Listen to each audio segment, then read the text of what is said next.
Hey, hey. Welcome everybody to Miss Glow's Kitchen, where there's sugar, spice, and everything nice, where we slice, dice, and entice, using everything we can, from peppers to allspice. What's up, my people? Y'all know what time it is? See y'all in the kitchen. These super tender ribs are on the menu today. But before we get into these ribs, hit that like and subscribe button, hit share, and hit that bell for notifications so you'll be one of the first ones to know when I put up a new video. How about that? Now, let me tell you what you need to make these ribs very quickly. You need the ribs, of course. Get your grill lit. If you don't know how, I got another video that'll show you how to get that grill lit up perfectly. All right, so you need some seasonings for your ribs. You need some aluminum foil. You need some butter or margarine and some barbecue sauce. Trust me, I got you. This is easy. Now, y'all know what I always say. Ain't nothing to it but to do it. So, hey, let's get to it. All right, so when you're doing ribs, these generally when you think ribs cook low and slow. So think about that. Ribs cook low and slow. Don't hurry and cook them, but if you're in a hurry, I got a tried and true method that works for that too. Now, some people, let me just show you, some people cut this off. This is what they call the membranes. You can see my knife is going under there. Some people cut that off. If you know how to barbecue, you won't have to cut that off. All right, so today I'm not putting the whole slabs of ribs on there. If you got a smaller grill, I got a grill that can fit the whole slabs on there, but I don't want to. I got two slabs. One I cut up already, the other one I didn't, which is this one. So this is what I normally do here. I cut it in half. Well, what I do here is I look for the bone. So if you can see where the bone is and then where that meat is right there, I will usually stand the rib up, and this is where I start cutting it. Now, you can lay this rib down and cut it too, because if you hear that, you can hear the bone. So you look for your bone. Sometimes you can see them, but toward the middle part, you can see it's kind of fatty. You can't really see them. So you can start your cut off like that. And then what you can do is you cut. Now, when you cutting like that, we generally think when you cut in a straight line, right? But if you're going to notice that if you try to cut in a straight line, you're going to hit a bone right there. What you do with the knife, you sort of feel with the knife and you find your way with it and you cut. So you find your way to the shape of the bone. It's not gonna cut straight. No rib is that perfect where it's gonna cut straight like that. Okay, so now it's cut already because I started not to do this, and then I was like thinking that Memorial Day coming up, the 4th of July coming up, hey, people gonna barbecue and some people have questions. So you got questions, I got answers. Now, bone here, I'm telling you, I feel with my fingers, the bone is ending right here. This right here is a whole rib tip. Now, if you having company and your family greedy, like mine greedy, you can cut these up and you can leave these ribs meaty like that and leave that whole tip on the end of that. Ooh, baby, I'm so greedy. But not me, so I know my rib, the bone is stopping like right there. So what I am going to do with this tip is I'm going to come all the way across like this, all right? So make sure you're not hitting no bone. Now, you might hit some gristle. You will know if you're hitting the bone because your knife ain't going to go nowhere. Unless you got a really hell of a fast, sharp knife then. All right, so that's what I'm saying. You might hit them gristles right there. But you can see you won't hit no bone. So what we did here is we basically left our ribs here with some meat on them. Now, the next thing I do, I don't cut up my tips. I don't cut up my tips after I cook it, but I'll show you that until after I cook these ribs. Now, what happens is we see the bone right there. Now, what I'm going to do is I'm going to get this a little cut. What happens with this little cut is this is going to help you break it a little easier when you're eating your ribs. Or if you're going to cut these up into 1 or 2 bones, it's going to make it easier after these are cooked on the grill. Now, this is something I do. So, I mean, you don't have to. So, I cut them on both sides like that. Now, the second side, I just go down in there with my knife like that. And then I'll just get these a little cut like that. All right, and so this is going to help our seasoning go down in there too. So just remember, because somebody going to ask me again after I said it, if you want to cut this, you know what? If you want to cut this membrane off, then, let me see. Let me get a little sharp knife and then I can pretty much show you. Oh, I'm mad at myself because I just had a little knife up here. Oh, here we go. All right, so what you can use right here is you can either use a paring knife or you can use a fillet knife. Now, all right, and so what you want to do is you want to get up under See how that knife all the way under there? That's how you know that's a membrane. It's all the way under there. So what you want to do with that is you're going to take your knife, go up under that membrane like that, and you're going to cut that right off. All right, I'm going to cut that here this way. All right, you're going to cut it. All right, and if you don't have no claws on like I do, then you're going to go ahead, pull your skin while you cutting it. So now, all right, let's do this. You're going to get it off the end too. So that's if you want to take the membrane off. So I'm going to show you how to do that right here. Just going to make it easier for you. All right, so this, my darlings, that is the membrane off your rib. All right, this is the membrane on the rib. So you just keep going. See how clean your bone look right there? And that's what a lot of people do. So if you're going to do it for presentation, but also, and some people, you know, this little tough skin, what they call this little tough membrane, they don't like it. So, you don't like it, it's your preference. If you don't like that, take that off. Anytime you eating food and you don't like something, hell, take it off. So you cut it right off like that. All right, so now that shows you how to remove the membrane, period. So look at that. I'm cutting into my meat a little bit, but cut your membrane off real good. Look at that. Now I'm cutting into over here. You still with me? Y'all with me? Okay, now what I'm cutting into over here is fat. The fat for me helps cook the rib on the grill for me, especially when the grill is hot. We're gonna cook low and slow. We're gonna start off with that grill hot.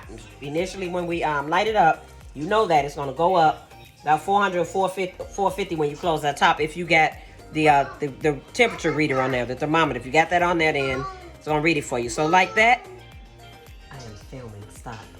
I'm filming. All right. So cut this off.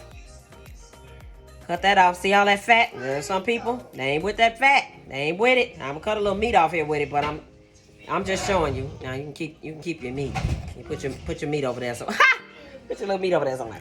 All right. So that is what it looks like when you remove the membrane off here. So what you do is you keep going till you get your whole rib cleaned off. Now I'm remove these in a minute. So this fat right here, like I said, if you just want, you got some good meaty rib. Now, you know what? If you got some ribs that look like they done starved the damn cow before you bought them, don't be trying to cut the fat and the membrane and stuff off it, because you already ain't got no meat. So you got some of them little cheap ribs. And even we caught these on sale though, but I'm just saying. Now, I ain't down to nobody, because I buy cheap ribs too. If they on sale, I'm gonna buy them. So I don't care. I figure out how to cook them, and I'm gonna figure out how to eat them. That's all there is to it. So I ain't down to nobody for buying a cheaper rib, baby. Because if I catch a sale, it's bought, especially if it's a good looking piece of meat. So, all right. So easier for some people, like I said, with a fillet knife. Me using a paring knife, that's on me. And you can use a butcher's knife too. If your butcher's knife is sharp enough, you can use a butcher's knife. So you can see how I just slide under there. Just slide under there real good. All right, so right after this, so we're going to cut over. And I'm going to cut the rest of these off. I said we're going to cut over to seasoning these bad boys. I'm going to show y'all what I put on my ribs. All right, so I'm back. So here's what I'm going to tell you I'm going to use. The reason why I'm telling you to use minimal seasonings, I'm going to use a Sazon seasoning. So that's our salt. I'm going to use an onion and garlic seasoning. There's a minimal amount of salt in here. It's like hardly any at all. Unseasoned meat tenderizer. Do not use seasoned meat tenderizer. It's got salt in it. You're going to lose the ability to control how much salt you put on your meat if you use that, because you really don't know. I'm going to put this on here. I've decided to leave my fat on here. So it's up to you. Like I said, taking the membrane off. Cut that fat if you don't want it. And the other thing is, you can baste your, you know, you want to keep your meat juicy on the grill. Now, some people, they skillful enough to close the grill and don't look back in it until they meet, until they going to turn it or whatever. I am not. So there's a lot of men that out here that say that. Are you looking or you cooking? I'm looking and cooking because I got to. I don't want my grill, I don't want my ribs burned up. I don't want my grill to overheat and the ribs to burn up. So I'm looking and cooking. So I open my grill a lot. You know, you do. Your heat does have to build back up when you do that. But I open the grill a lot. All right, we're going to rub this in real good. So this is salt. We're going to do both sides the same way. So remember, you're going to do all of your ribs the same way. So you got that salt on there. Unseasoned meat tenderizer. This is going to help us out now. You, boy, you want some tender good ribs? I'm telling you. So we're going to pat it. We're going to pat our seasoning in there. So we're going to get this. This is onion and garlic. So let's just hope what I got on here. So what I am going to do, I'm going to tell you what I'm going to do though. I'm going to put some olive oil on this. And what that olive oil does is it keeps the seasoning from coming off, sticking to the grill and burning. So I have some olive oil in a spray bottle. If you don't, you just want to rub some olive oil on there, you could do that. It says Pam cooking spray, but I'm telling you that I took that out. I used the Pam. What I did was I put some olive oil in here. And so see what I'm going to do? I'm going to spray olive oil all on my rib. So if you don't have nonstick spray on your rib already, on your grill out there already, then generously spray your rib with olive oil after you season it. So that's it. That's the seasoning. I'm going to flip it over, do the other side. This one is going to be ready to go on the grill. All right, so we got the temperature reader on here. This grill is about at 350 or 375. It's really so sunny out here. Trust me, I have no shade. So what I'm gonna do is I'm gonna get these on here. So you can't really see from there, but I have this side lit up, this side is not. So this is the direct heat, that is indirect heat. So we're gonna put our ribs on the direct heat now because we're gonna get a nice little browning on them. We're gonna get a nice little sear on them. All right. All right. Nice little sear on them here. All right, so I did say before to watch the tips. These tips, they don't have a bone in them, so they're not gonna cook.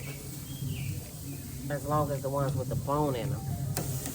Those will be kind of tough, so you gotta be real careful with those.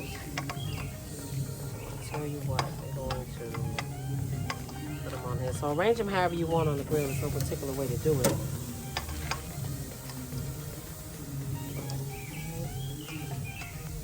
give you a look-see in a minute. All browned up, okay? And then these like the last two. So these are gonna be sitting over here off the direct heat, but I'm gonna move them over.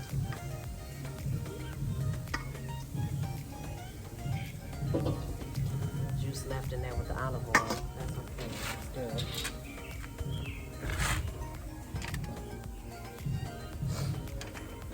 All right, so I'm gonna bring what I'm gonna baste it with out here. Just a little while. Yep, I'm on the grill today, so no makeup. No makeup, no hair done. I'm out here looking how I'm looking. All right, so we'll get a nice little sear on here. So what I'm gonna do is I'm gonna close this grill a couple of minutes. I'm gonna come back, I'm gonna turn them over. We're gonna get a nice little caramelization on the outside of these ribs. So you gotta think low and slow. So when I say low and slow, it's on high heat now because it's on direct heat. But once we move it over to the indirect side, that's where you say you have it on low. Because what I'm going to do is I'm going to show you what I'm going to do with these ribs, so to make them really tender. So I got a little trick for that. Indirect, direct heat, and then you can baste it. Now, if you do not want to baste your ribs, you do not want to put... if you're using a smoker or something, of course you do. You're going to baste them with apple juice, beer, or something like that. But in the case, with these types of ribs and the way that I'm doing them today, you don't have to baste them. And the only reason why is because they're going to get a nice caramelized sear on them. And then after that, you're going to see I'm going to put some margarine on it. I'm going to wrap them in aluminum foil. Once I do wrap them in aluminum foil, they're going to cook down. They're going to cook down till they're really tender. Now, the thing is, you don't want to boil your ribs, so you want to be really careful that you do leave them in a hot grill, but that they keep that same caramelization, that same brown sear on the outside of it. So I'm going to show you as I go along exactly what I'm talking about. You'll get it. You'll get it. This is a tried and true method, and I promise you, you'll use it after this. It'll get you some really tender, really good tasting ribs. Seasoning on here smells so good. I put 3 types of seasoning. Think about it. You do not have to over season your ribs, especially if you're going to put sauce on it. So,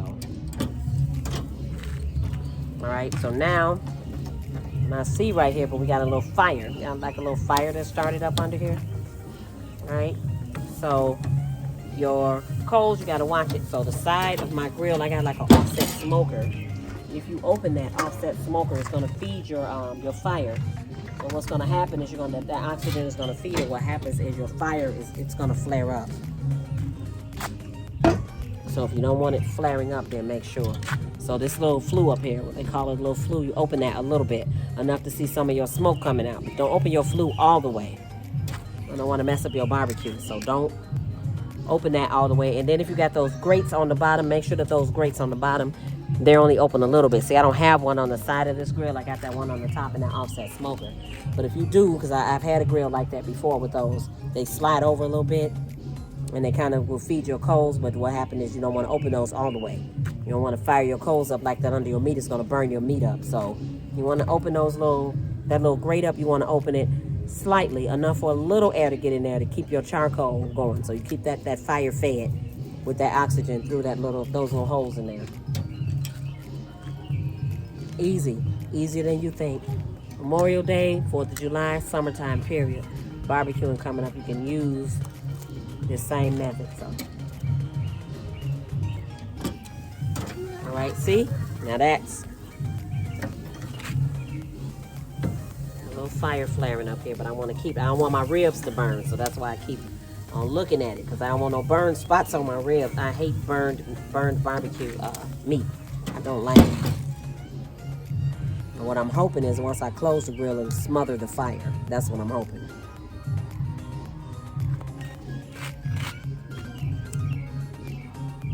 You can see you should have a little smoke coming out of that top, that flue right. You should have a little smoke coming out of it. And that smoke should be, you should be able to smell barbecue through that smoke.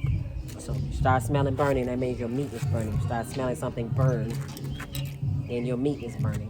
You don't want to burn your meat. That's why I say. And so your heat, you have to realize every time you open your grill that your heat is going down in the grill. You know, you're cooling your grill off.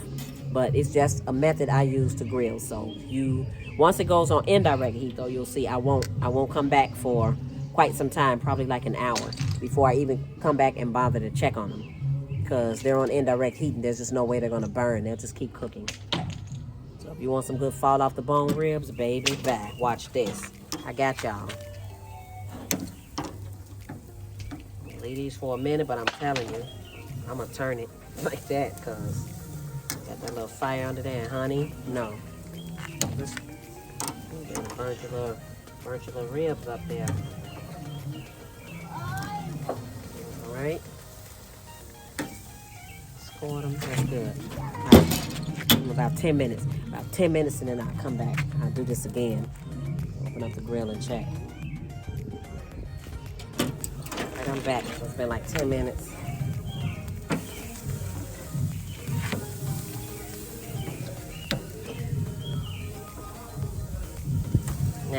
Now, oh shit. I'm gonna hang my grill up. But that's what we're looking for. We're looking for a nice little browning like that, a nice little caramelization. We wanna do both sides like that. We wanna do both sides like that on all the ribs. Now at this point, if you're not gonna use the aluminum foil method I'm using, then you can start basting your ribs so that what happens is these don't get tough. Because otherwise you end up with tough ribs. If you don't baste them and give them some kind of juice, so you need to keep them juicy.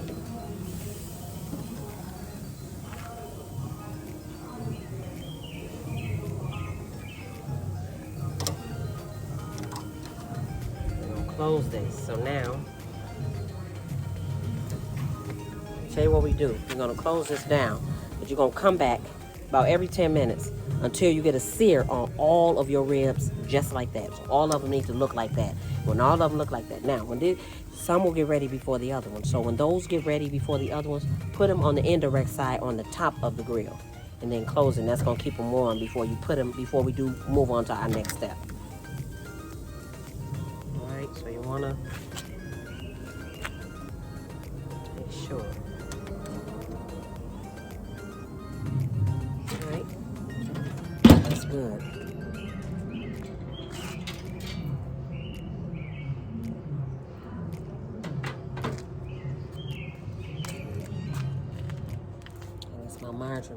parquet squeeze.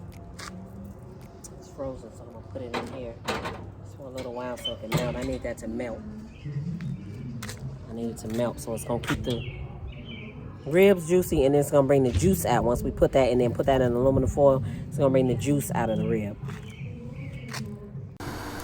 So now we're up to the part when the ribs have that caramelization on it that I want. So at this point, once they get as brown and a little crispy on the outside like I want them, that's when I open up the aluminum foil. Now you have to have a big enough piece that's going to wrap all the way around the meat. So you don't want to leave any what we call steam holes or anything like that. So you want to make sure it's tightly wrapped when you get done. Now here at this point you can use butter or margarine. It does not make a difference. I use parquet squeeze margarine. It always works best for me. So I have tried to use cut up sticks of margarine, cut up sticks of butter, but I just find that the parquet margarine works perfectly. So here you can put as much or as little as you want to. Now you don't want to drown it out, but you just want to cover the meat with it really good. Now this is going to give it a little bit more flavor, but it's going to help make the ribs very, very tender. Very tender.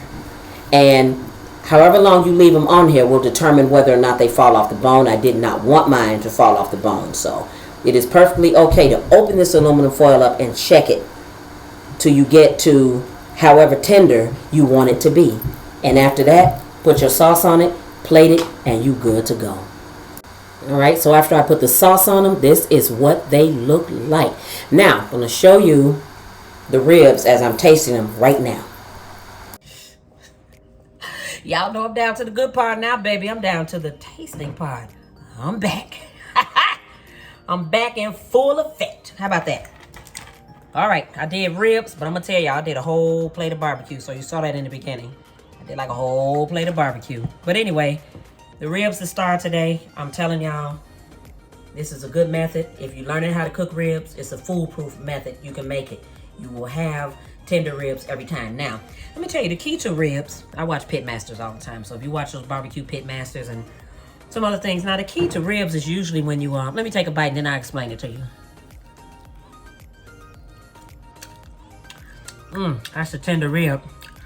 See that red right there? That's what they call a smoke ring. That's what you're looking for. You want that smoke ring. In your meat, you want that smoky flavor.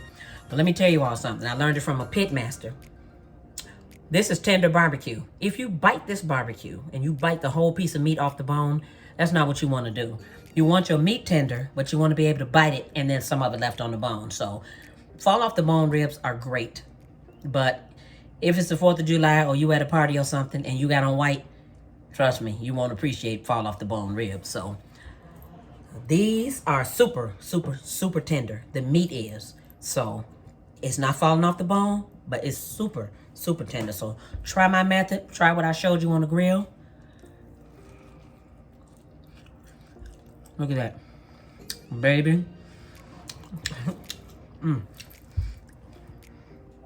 That rib's so good.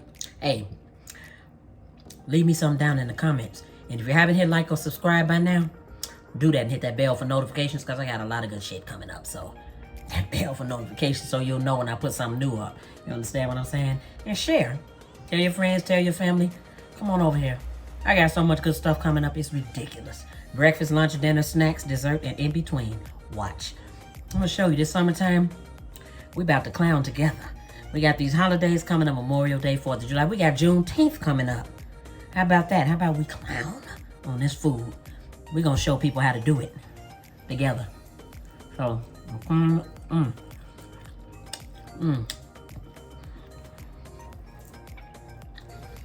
that rib is so good. Thank me later.